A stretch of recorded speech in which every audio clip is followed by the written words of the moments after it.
Книга Судей. Мы будем читать с 1 по 11 стихи. Кто-нибудь может читать хорошо?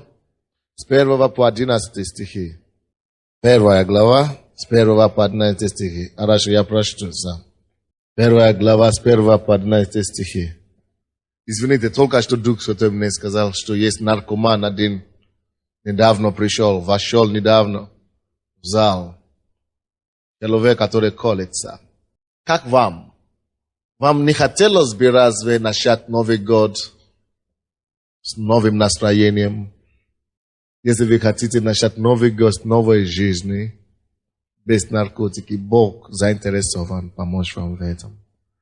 Только если вы захотите. В принципе, если Он это открывает, значит Он это хочет для вас. Положите руку на вашу руку, где вы колитесь, и поблагодарите Господа за освобождение. За то, что Он очищает вашу кровь прямо сейчас. По смерти Иисуса вопрошали сыны Израилевы Господа, говоря: «Кто из нас прежде пойдет на Хананеев воевать с ними?» И сказал Господь: «Иуда пойдет. Вот я предаю землю в руки его». Иуда же сказал Симеону, брату своему: «Войди со мною в жребий мой, и будем воевать с Хананеями. И я войду с тобою в твой жребий». И пошел с ним Симеон. И пошел Иуда, и предал Господь Хананеев и Ферезеев в руки их. И побили они из них в Везеке 10 000 человек. В Везеке встретились они с Адони-Везеком, сразились с ним и разбили Хананеев и Ферезеев. Адони-Везек побежал, но они погнались за ним и поймали его, и отсекли большие пальцы на руках его и на ногах его. Тогда сказал Адони-Везек: 70 царей с отсеченными на руках и ногах их большими пальцами собрали крохи под столом моим. Как делал я, так и мне воздал Бог. И привели его в Иерусалим, и он умер там. И воевали сыны Иудины против Иерусалима, и взяли его, и поразили его мечом, и город предали огню. Потом вошли сыны Иудины воевать с Хананеями, которые жили на горах и на полуденной земле, и на низменных местах. И пошел Иуда на Хананеев, которые жили в Хевроне, имя же Хеврону было прежде Кириав-Арбы. И поразили Шишая, Ахимана и Фалмая. Оттуда пошел он против жителей Давира, имя Давиру было прежде Кириав-Сефер. Спасибо, сестричка. Я проповедую сегодня на теме Иуда ведет победы. Или же Иуда ведет наследство. Иуда ведет победы, или же Иуда ведет наследство.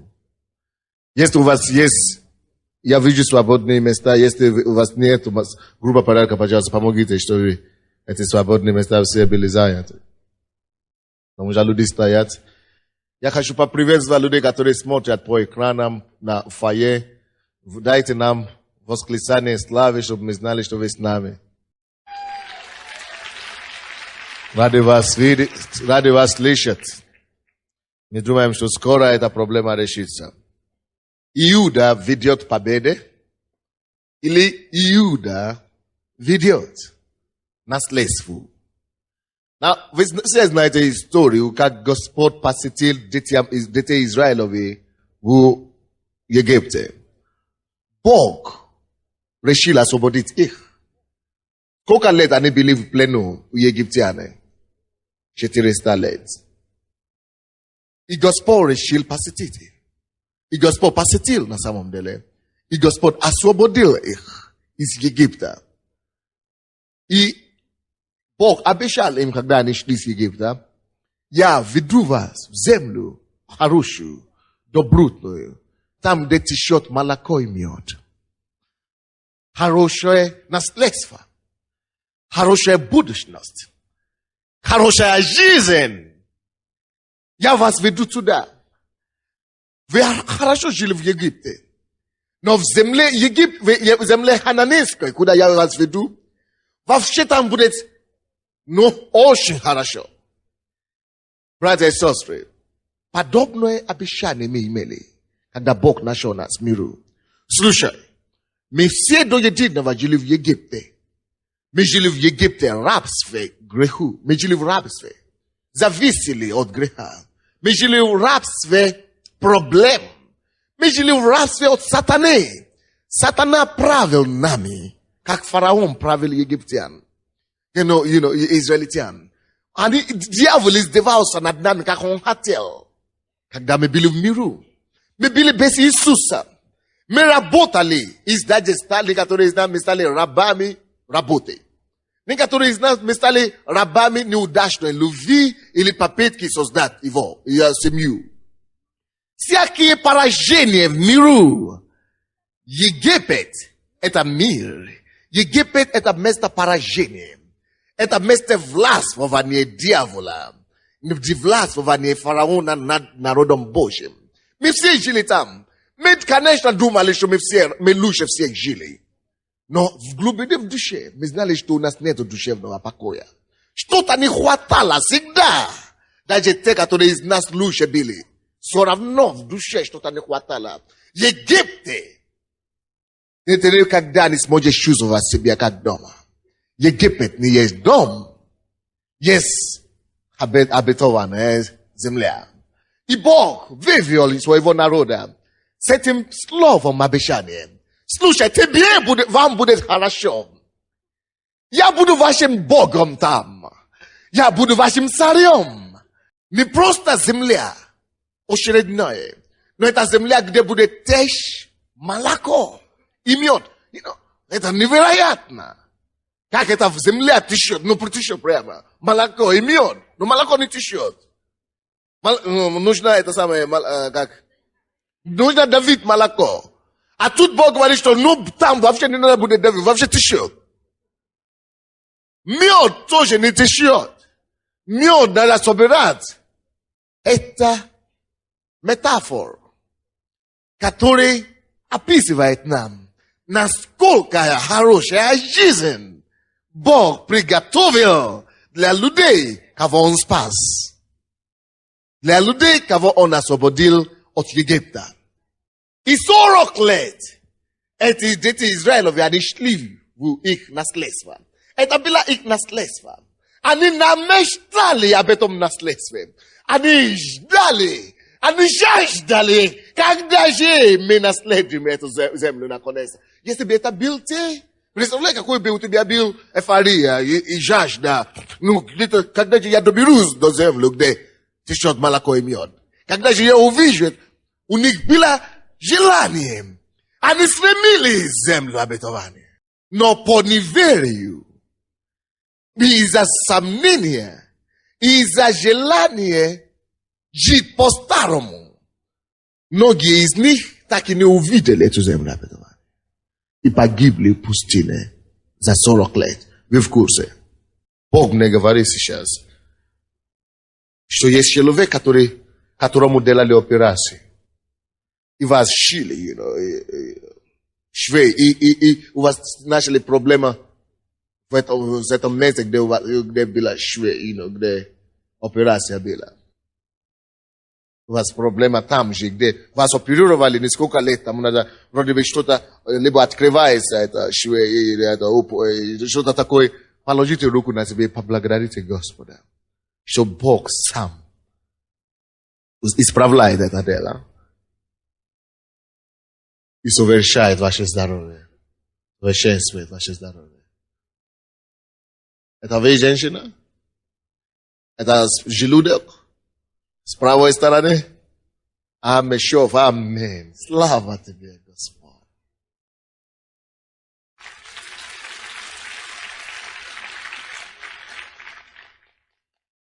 Неверие, сомнение в Бога и желание не оторваться прошлым, греховным, предыдущим образом жизни лишит тебя и меня наша земля обетования.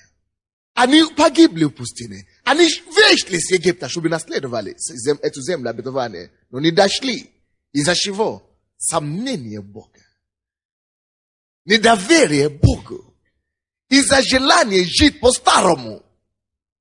Представляете мне, скажите мне, пожалуйста, Если Бог тебя освободил от наркомании, от наркотиков, и ты постоянно имеешь желание жить по-старому, в наркотике, то из вас знает, что хотя Бог тебя уже освободил, хотя Господь хочет тебя вести дальше, то из вас знает, что ты все равно умрешь в наркотиках. Как бы Бог тебя не делал чудо. Если ты сам не согласишься с Богом, Бог не насилует волю человека. Ты должен согласиться с ним. Бог уже спас нас. Я хочу вам сказать, Он также ведет нас в землю обетования. Есть хорошая жизнь во Христе Иисусе, поверьте мне.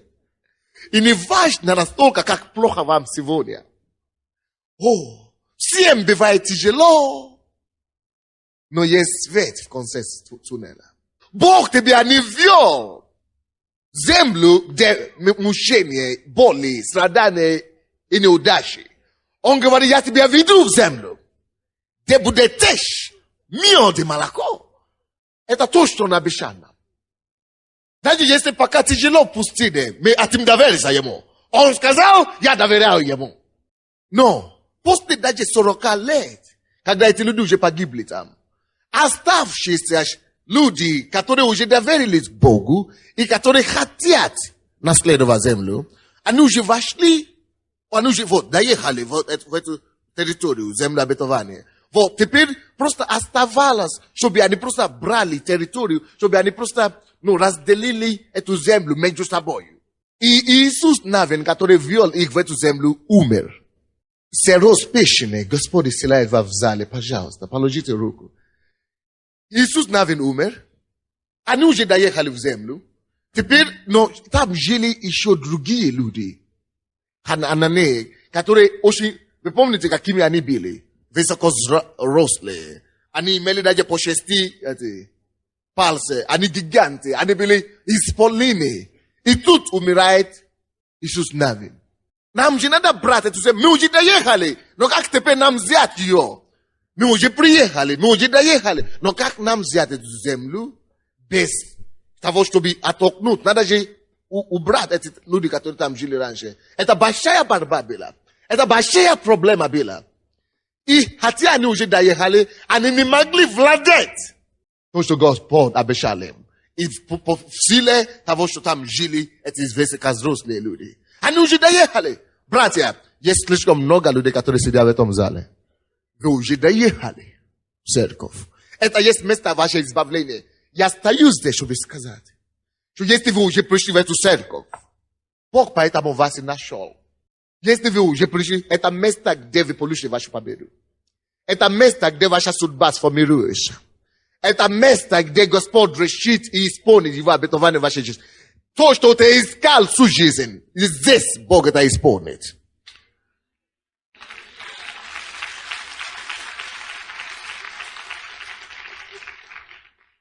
Оказывается, что не хватит только чтобы дойти в церковь. Эти люди дошли в землю обетования, но они не могли владеть. Есть некоторые люди. Вот, допустим, женщина, она пришла в церковь прошлое воскресенье сегодня второй раз, она уже получила исцеление какое-то. Опухоль, да, у нее была должна быть операция от женской болезни понедельник. На следующий день она была воскресенье, и тут же она получила исцеление. Бог мне говорит, есть еще одна женщина тут в этом зале. Кому тут предстоит операция. По-женски. А я стою, чтобы сказать вам, благодарите Господа за такое же чудо. Операция без ножей.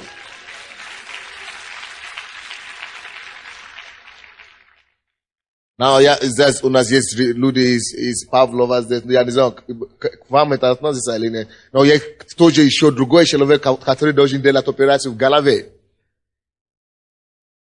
Если это вы, я вижу вашу руку. Положите руку. И доверяйтесь Господу, что Он исцеляет вашу голову, что Он сам проводит эту операцию.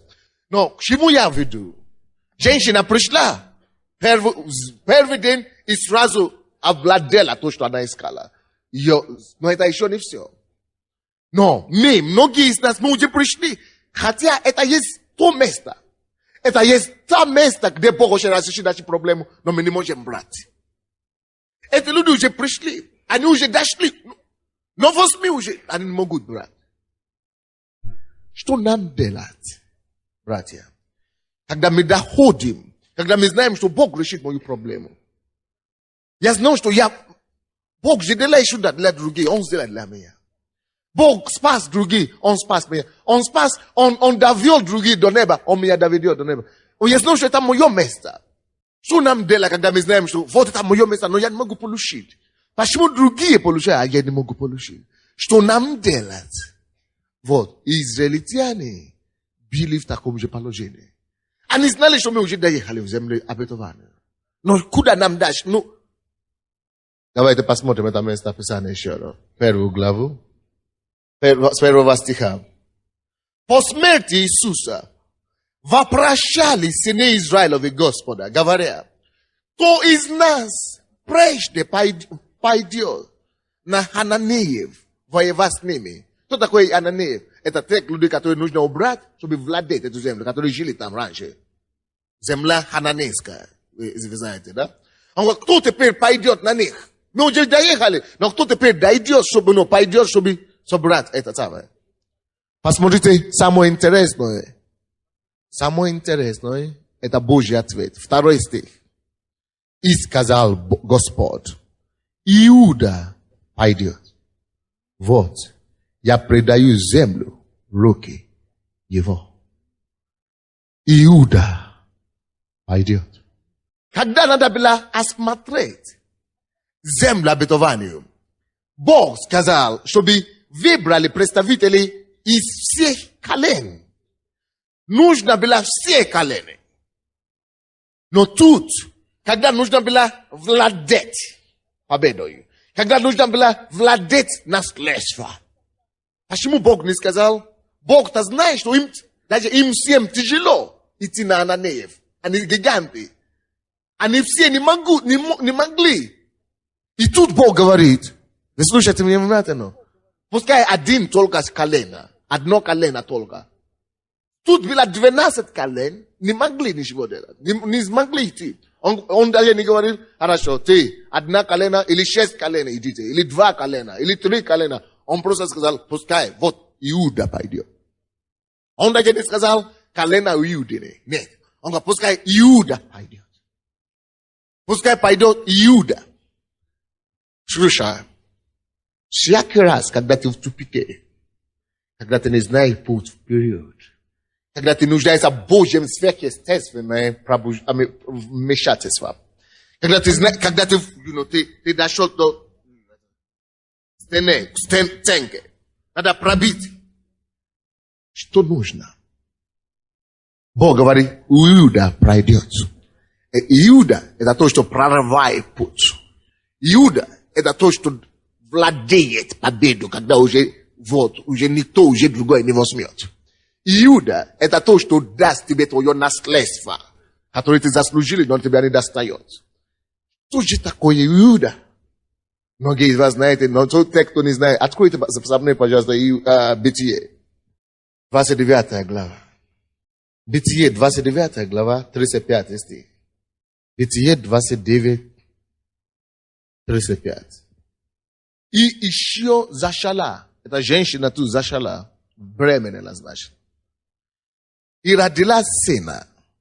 И сказала, теперь-то я восхвалю Господа. Теперь-то я восхвалю Господа. Посему нарекла ему имя Иуда и перестала рожать. Потому что победа все. Что такое Иуда? Восхвалю, восхваление. Напишите, Иуда обозначает восхваление, или прославление, или поклонение. Когда она родила, теперь что я сделаю? Я восхвалю. Когда тебе надо прорыв, когда тебе надо владеть твое наследство, когда тебе надо одержать крупную победу в жизни, Бог говорит, пускай пойдет Иуда. Пускай пойдет что? Прославление, восхваление, поклонение. Пускай пойдет Иуда, когда ты приходишь в тупик, когда ты Говорит, я не знал, что делать, как, что. Пускай пойдет Иуда. Там, где ничего больше не работает, пускай пойдет Иуда. Братья и сестры, пускай пойдет прославление Богу. Пускай пойдет восхваление Господа Бога. Пускай пойдет поклонение Ему. Теперь восхвалю. Как это я восхвалю? У меня не получается. Мы не можем идти. Брать то, что нам принадлежит. Восхвалю. Начни восхвалять. Начни прославлять. Начни поклоняться Господу. Братья и сестры, слушайте меня внимательно. Это декабрь 98 году. Бог нам сказал, что все, о чем мы молились в этом году, получили, не получили, все, слава Богу. Все то, что с нами творилось в этом году, хорошее, плохо, уже позади, слава Богу, уже ничего не поделаем. Но мы можем что-то делать о сегодняшнем дне, мы можем что-то делать о завтрашнем дне. И Бог говорит нам, в этом месяце, посвятить этот месяц Богу благодарение, восхваление. Почему? Потому что все то, что мы не могли владеть в прошлом году, все то, что мы не могли иметь, то, что мы не могли прозваться, и Бог дал нам слово. Вы, только прославляя Бога, если ты молился за твое здоровье, ты не мог получить исцеление. Сейчас начни благодарить Господа, что оно уже есть у тебя. Что Бог тебе даст это исцеление. Просто начни благодарить Господа за все твои нужды, за все твои необходимости, за все твои проблемы. Просто не за то, что эта проблема есть, а за то, что Бог тебя освобождает. За то, что теперь восхвалю Господа. И то, что мы делаем на служении, вы слушаете меня? Каждое воскресенье, каждое служение, это не музыка просто так, Горе нам, если мы приходим сюда, только чтобы петь, как просто чтобы петь. Есть разница между песней, концерт или петь Богу, восхвалять, восхваление и поклонение. Бог создал музыку. Иногда есть музыка, разные музыки. Есть музыка, которая поднимает настроение людей. Есть музыка, которая помогает. То есть ободряет людей, которые... Это все хорошо. Но есть другая, иногда, которая... То же самая музыка, когда ты поешь Богу. Конкретно. Не просто поешь Богу, вот так. Но ты восхваляешь Богу. Спасибо. Ты достоин. Ты спас меня. Я благодарю тебе. Выше ты поднимешь меня. Больше ты благословишь меня. Дальше дьявол бежит от меня. Я верю тебе. Спасибо.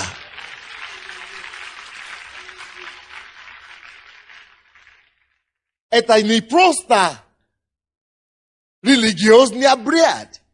Вы знаете, когда люди думают о церкви, они думают обряд. Какой у вас обряд в церкви? Иконы ставите или свечки? Или что? Он говорит, нет, мы не имеем обряды. Они говорят, что? Значит, у вас обряды, вы поете. Это ваш обряд, что вы поете. Нет, это не обряд. No. Это не обряд, Это общение с Богом. Это то, что мне Бог дает Богу знать. Это мой способ сказать Богу, что я благодарен. Я живу с Ним. У меня есть жена. Я люблю делать ей комплименты. Она живой человек. Бог живой Бог. Я его ребенок. Я люблю его. Он благ ко мне во многом. Я еще хочу, чтобы он был больше благ ко мне. Он добрый ко мне. Я хочу, чтобы он больше был добрым. Поэтому мне важно это отношение с ним. Мне важно это контакт с ним. Я хочу ходить с ним. И чтобы он знал, что я его не забыл. Чтобы он знал, что я его не использую. Я хочу двигаться с ним. Я хочу быть благодарен ему. За все мелочи. Вы думаете, что за что благодарить Господа? Он еще ничего не сделал. Многие легли спать вчера. И не все проснулись. Ты проснулся здоровый. Здоровая рука. Здоровая нога. Ты мыслишь нормально. Ты ехал на дорогу. Ты не попал в аварию. У тебя сын здоров. Ребенок. Жена. Семья. Муж. Есть тысячи и миллионы вещей, за которые ты можешь благодарить Господа. Но суть в том, что Бог создал нас. Исайя 43, 21. Но этот народ я образовал для себя, для своей славы, для своего восхваления. Для своего восхваления. Бог создал каждого из нас, чтобы мы воздавали Ему славу, чтобы мы благодарили, чтобы мы любили, чтобы мы признавали Его. Братья и сестры, в четверг я задал вопрос сегодня, что кто был в четверг? Кто-то был, кого-то не было. В четверг было очень хорошее слово. Он, брат наш, Джим, рассказал, что когда эти люди были в тюрьмах, честные люди, порядочные, они добрые, хотели помочь другим. И проповедовали им, как я. И потому что проповедовали, и люди спасались, люди освобождались, их посадили в тюрьму. И со мной еще лучше поступают. Меня еще не посадил никто. Цивилизация другая. Потому что весь мир возмутится. Но, короче, их посадили. Вы знаете что? Теперь нам хотят фабриковать какое-то обвинение. Но им не надо было фабриковать за то, что они проповедовали Иисуса. Все. Это и было обвинение. За что? Их посадили. Они могли бы там сидеть и говорить, Боже, за что меня посадили? Ну, почему меня? Мы же хорошие такие, мы же помогали людям. Почему нас посадили? Может быть, они так говорили сначала, но потом они начали похвалять. Не написано, что они там говорили. Вообще, они не так не говорили. Написано, они начали восхвалять Господа. За что? Библия говорит, за все благодарите. Как это за все? Да и когда плохо, за все. Потому что ты не знаешь, ради чего Бог это позволил. Потому что Бог даст, чтобы было хорошо. Бог найдет выход. Потому что даже в долине жизни Бог найдет источник. Поэтому просто поверь. Ты не знаешь, что будет впереди. Да, их били. Их раздели ногою. И ногою их били. Кровь текла по их спине. По всему телу кровь. Ноги, взрослые мужчины в оковах посадили. И они говорили, Господи, мы благодарим Тебя за возможность страдать за Тебя. За то, что мы не страдали, за то, что мы убийцы. За то, что мы не страдали, потому что мы грабители. Мы не страдаем, потому что мы злодейцы. Но потому что мы проповедуем Тебе. Спасибо за эту привилегию. И они начали благодарить Господа. И брат Джим говорил, что сначала они начали благодарить Господа за свое состояние. И за то, что Он освободит их. А потом это благодарение и восхваление просто перешло на то, что они чисто восхваляли Господу. И вы знаете, вдруг землетрясение произошло. И он говорит, почему вдруг? Они уже долго прославляли. Почему именно в этот момент, без около полуночи, именно тогда землетрясение? И он говорит хорошую мысль.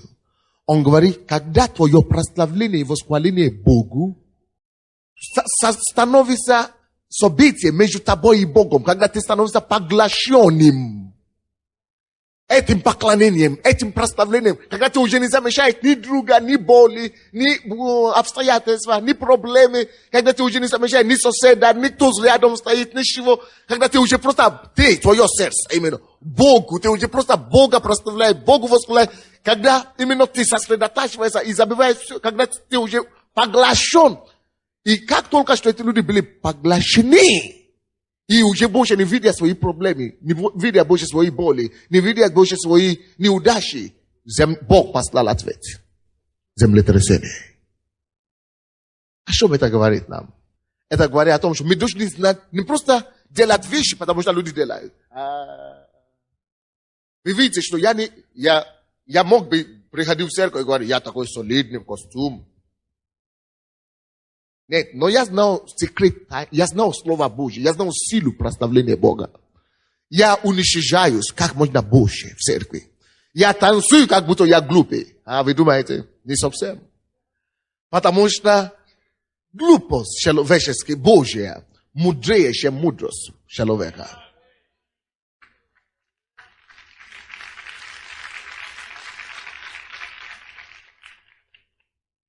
Когда мы уничижаемся перед Ним, когда мы поглощаемся им, только мы, Он, Иисус, только ты и я.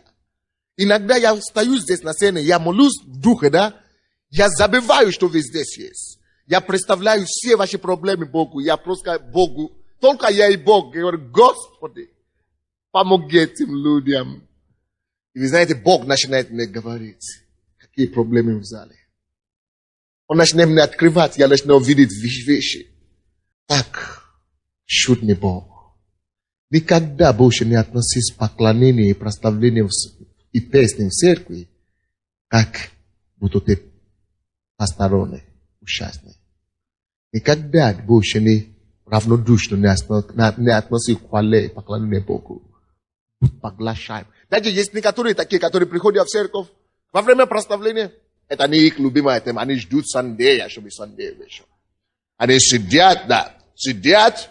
Я что, ребенок? Чтобы вот так танцевать, прыгать. Как? Я что, ребенок? Бог говорит, да, Бог говорит, что тот, который не может быть умален, уничижен, как этот маленький дитя, царство Божие не наследует. Смирение нужно, чтобы наследовать Царство Небесное. Братья, Sunday не самое главное. Не легче становится. Вы замечаете, что в основном Бог не. Некоторые люди, Бог делает чудеса через них. Когда после проповеди, после слова, когда слово уже, да, через меня тоже. Но через меня больше всего небо открывается. Я начинаю выходить и видеть, и Бог начинает действовать, и слышать, когда поклонение и прославление. Потому что я уже дал ему свою, я уже дал ему сущность, я уже дал ему всю славу, я уже дал ему все восхваление. Наперед за все, за каждого человека, кто сюда приходит. Когда я уже выхожу, тогда он может течь через меня свободно. Братья и сестры, не будьте такими. Сначала отдайте Богу все. Поглощайтесь Богом. Ты и Он. И дома то же самое. Не обязательно, то есть поклонение и прославление, не обязательно песни. Песни это всего лишь одни из способов выражения, то есть свое сердце Богу. Но в принципе поклонение и прославление Господу это твое сердце, отношение твоего сердца, то есть общение. Словами можно прославлять Господу. Я благодарю Тебя, Господь. Я славлю. Молитва, мы это называем молитва, но это может быть молитва благодарения, молитва прославления, молитва восхваления. То есть словами ты просто говоришь, но когда песня есть, это тут хороший способ. Музыка, это чудесный способ, как восхвалять Бога. Видите разницу, да? И что Бог имел в виду? Никто не мог вести Израиля, брат, свое наследство. Дело в том, что когда ты начинаешь восхвалять Господу, ты выпускаешь Бога в действие. Ты превращаешь твою битву в Божью битву. Давайте посмотрим дальше.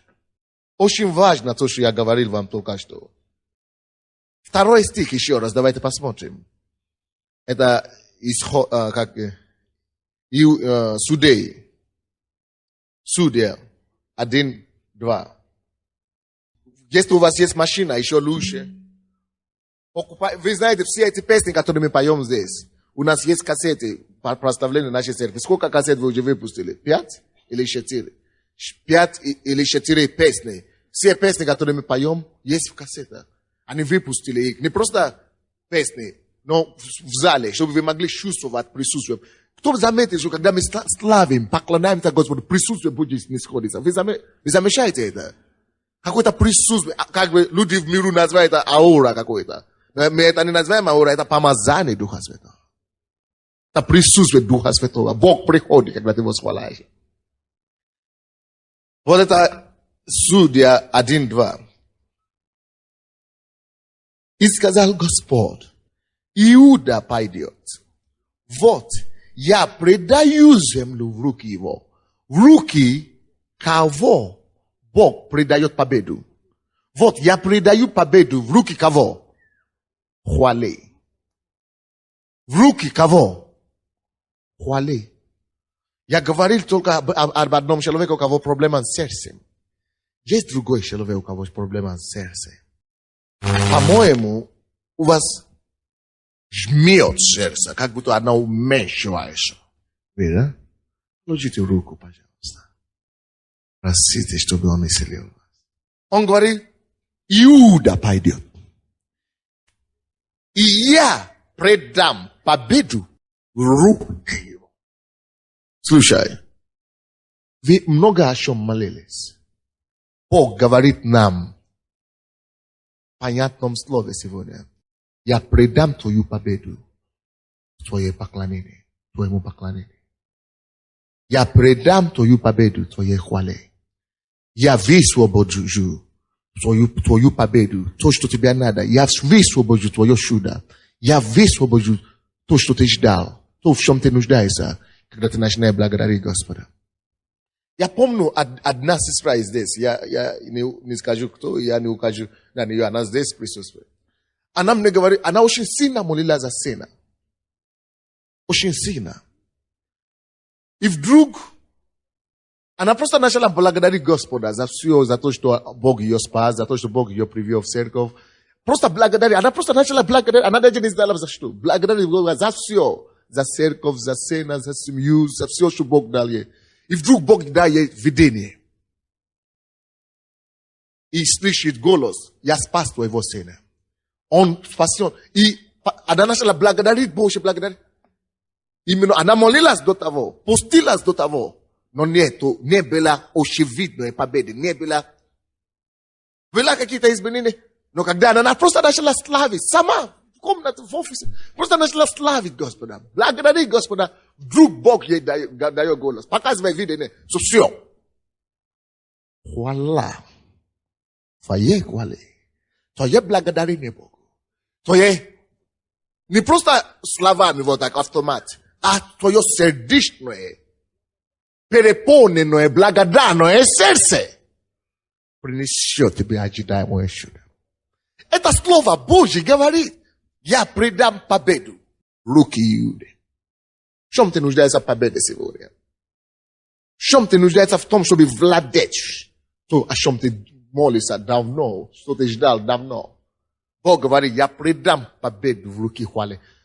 Поэтому, даже если вы это еще не делали, каждый день давайте будем благодарить Господа. До конца месяца, до Нового года, будем просто благодарить Господа.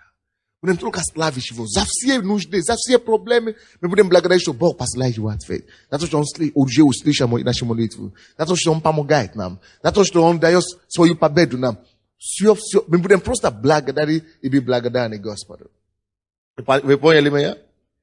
Аминь. Давайте пойдем дальше. Я еще одно вам покажу. Что происходит, когда ты славишь? Что происходит, когда мы восхваляем? Что происходит, когда мы благодарим Господа? Бытие 49 глава. Бытие 49. Как это? Что происходит на самом деле? Он говорит, Иуда пойдет. Когда вы хвалите Господа, что происходит, что творится в духовном мире? Давайте будем читать с 8 по 12 стихи. Это сестра. С 8 по 12 стихи. Хорошо, ничего, я прочту. Вы нашли Бытие 49, 8 по 12 стихи. Иуда. Алло. Это было событие, которое произошло, когда Иуда, это был тот ребенок, который родился тогда. То есть, который родила, который говорит, я буду... То есть, это был ребенок Иакова. У него было 12 детей. И когда в то время была такая традиция, когда старик, папа, умирает, он благословляет всех своих детей. И когда очередь этого Иуда пришла, то есть, который его зовут восхваление, прославление, музыка, значит, песни, Богу. Когда его очередь пришла, какое благословение изрек Иаков на нем. Вот это то, что было здесь написано. Давайте 8 стиха. Его очередь пришла, 8 стих. И Бог говорит ему, Иуда, тебя восхвалят братья твои. Мантия, малека, буту, ихая, мития, мукобо, боси, кетеяна. Что это значит? Иуда, он человек хвали, он человек песни, он человек музыки. Он все время пел прославление Господа. Не просто для себя, но он благодарил Господа, пел. Это его имя. Потому что в Ветхом Завете имена давались по характеру. To jest imię, które ludzie polushili, влияли na ich судьбы, na ich жизнь. Они это делали, это сопровождало их по жизни. Вот, и я тоже, и вы тоже, я советую вас, не просто вот так называть ваших детей какое-то имя, которое попадется. То есть, я не знаю, там, Магомедову какое-то или какое-то. Мы уже христиане. Очень важно, чтобы мы называли наших детей пророческое имя. Потому что то имя, которое мы дадим нашим детям, будет влиять на их судьбу. Во многом они будут так и поступать. Допустим, моя фамилия. Вы знаете, что мое имя Sunday обозначает воскресенье. Когда я был маленьким, я не люблю... Зачем мне воскресенье? Зачем? Нашли имя, я не знаю. Потому что это тут хорошо, потому что Sunday, вы не знаете, что это такое Sunday. А на английском все знают, что Sunday это воскресенье. Но теперь я так благодарен. Представляете, я сейчас живу и проповедую воскресенье Иисуса Христа.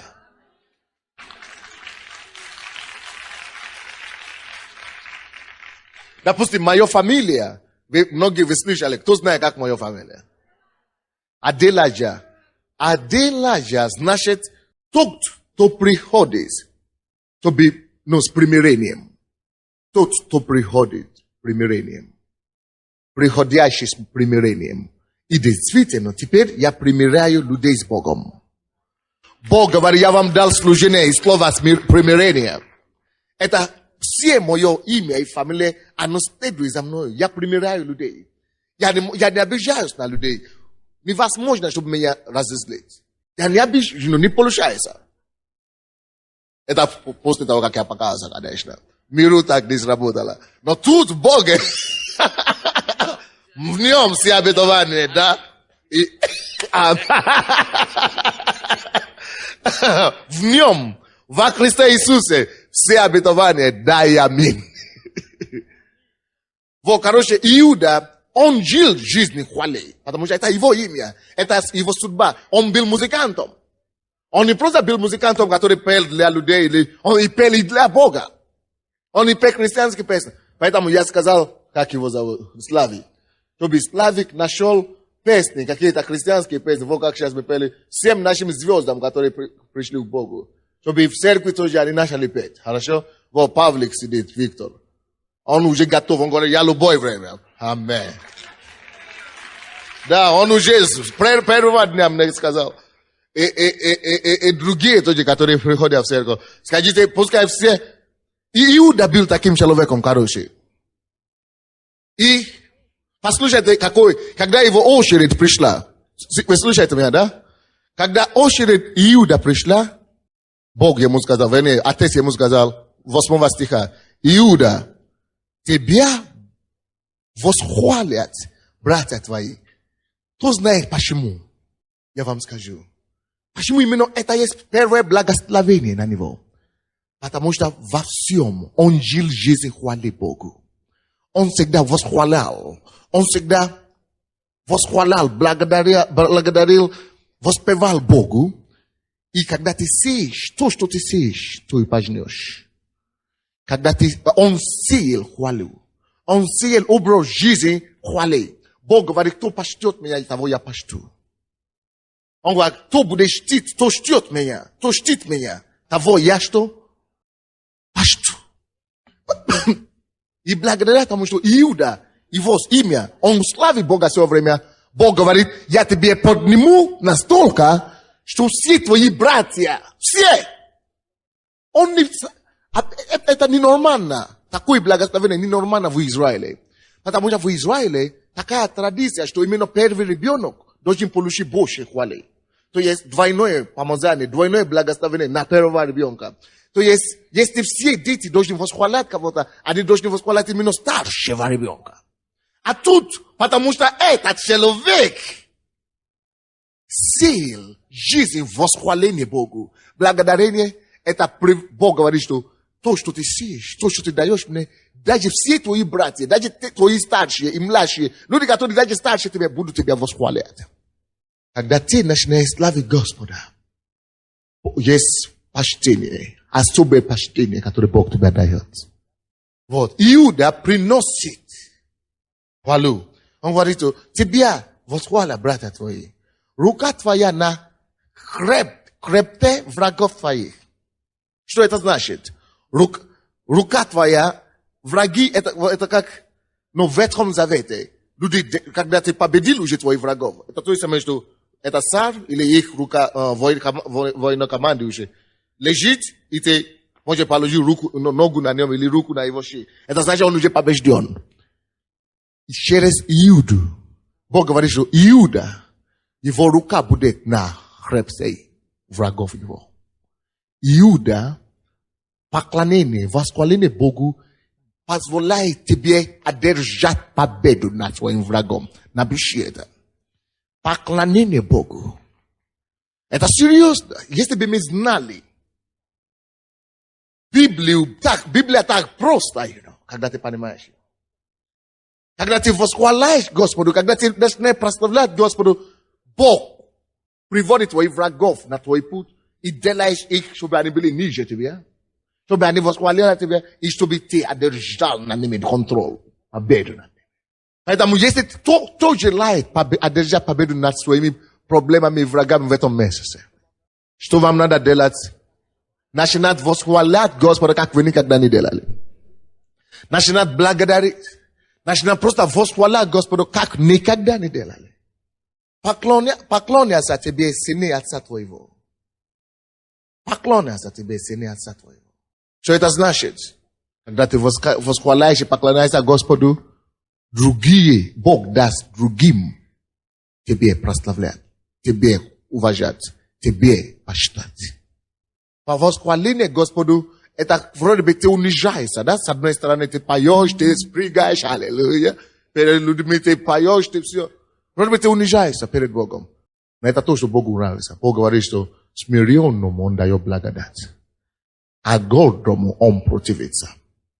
Это написано в Иакове 4:7. Не. 5:7. 5:6-7. По-моему. Иаков 4:7? 6, да. 4:6.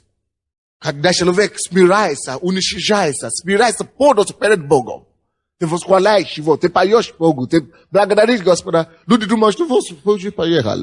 Дурачок, короче. Это значит, ты унижался перед людьми, ты смирялся перед Богом. И Бог, что Он делает? Он дает благодать.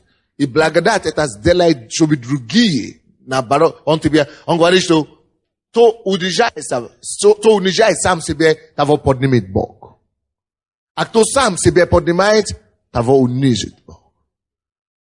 То есть это духовные принципы, которые мы с вами должны знать. Это то, что происходит. 9 стих говорит, молодой лев Иуда, сдобивший, сын мой, поднимайся. Молодой Иуда, молодой лев, это прообраз лев, это царь животный, я не знаю, король животный. Зверь, это король зверей, царь зверей. Слушай, победа позволяет тебе царствовать среди, вообще в твоем области жизни, там, где ты есть. Через поклонение ты можешь царствовать, ты можешь иметь владычество, ты можешь иметь царство. Он говорит, он поднимается, молодой лев, какой бы ты ни был молодым. Если ты умеешь, если ты развиваешь характеристику и качество, восхвалить Господу, прославлять Господа, он говорит, что молодой лев поднимается с добычей. Ты не сможешь быть непродуктивным человеком. Ты не сможешь быть непродуктивным, как это по-русски. Неплодотворным почвой. Ты будешь плодотворным человеком. Ты всегда будешь идти с добычей. Ты не можешь идти с пустыми руками. Если ты действительно искренним поклонник. Бог тебя будет всегда открывать добычи, открывать милости, открывать дорогу, открывать где заработать, где взять, где что-то иметь. Ты будешь царствовать, ты будешь владеть. Ты будешь всегда идти. Какой бы молодой ты не был, даже молодой лев. Какой бы ты молодым не был, ты будешь иметь успех. Преклонился он, лег, как лев, и как львица, то поднимет его. Это авторитет, который никто не может сравнить.